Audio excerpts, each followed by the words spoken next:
Idhaa ya Kiswahili, Sauti ya Afrika. Unajua kwamba mlipuko wa DRC umetokea sehemu ambayo kidogo sio sehemu ambayo tumezoea kuona milipuko ikitokea. Kwa hiyo inakuwa shida kidogo kuhakikisha kwamba tuna control haraka. Sasa sababu kadhaa ambazo tunaziona zinachangia maambukizi nchini DRC, ya kwanza kabisa ni changamoto za kiusalama. Kama mnavyojua, katika maeneo ya mashariki mwa DRC kuna changamoto kubwa ya kiusalama, hivyo inafanya timu za afya kushinda kuwafikia wagonjwa na jamii kwa wakati.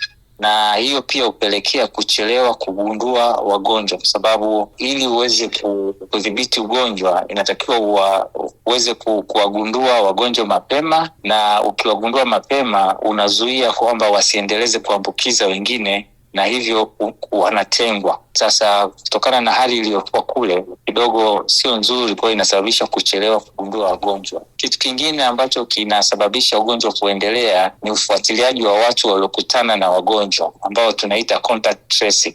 Contact tracing inakuwa ngumu kutokana na watu kuhamahama mara kwa mara kutokana na mazingira ambayo hayako kwa usalama. Vile vile ndugu zetu wa Kongo wana mila zao za mazishi. Mila zao za mazishi huwa zinachangia kwa kiasi kikubwa sana katika kuongeza maambukizi, kwa sababu virusi hubaki kwenye mwili wa marehemu, na wao huwa na mila ambazo zinapelekea wao kushika mwili wa marehemu, na matokeo yake ni kupata maambukizi. Pia kuna mizunguko mkubwa wa watu kuvuka mipaka kati ya DRC na nchi jirani, hivyo huongeza hatari ya kusambaa kwa ugonjwa ikiwa hatua ya ufuatiliaji hazikuwa madhubuti. Na Uganda kwa upande wake mwingine wanasema kwamba hakuna Ebola, wameangamiza kabisa. Pengine mafanikio haya yametokana na nini hasa? Sasa Uganda ni kidogo kinyume na DRC, kwa sababu wenzetu wa Uganda waliweza kugundua wagonjwa mapema na kuwapeleka haraka katika vituo vya matibabu. Vile vile Uganda wana mfumo imara wa ufuatiliaji wa watu waliokutana na wagonjwa, hivyo unawezesha kuwafuatilia kwa karibu na kuwachunguza kila siku.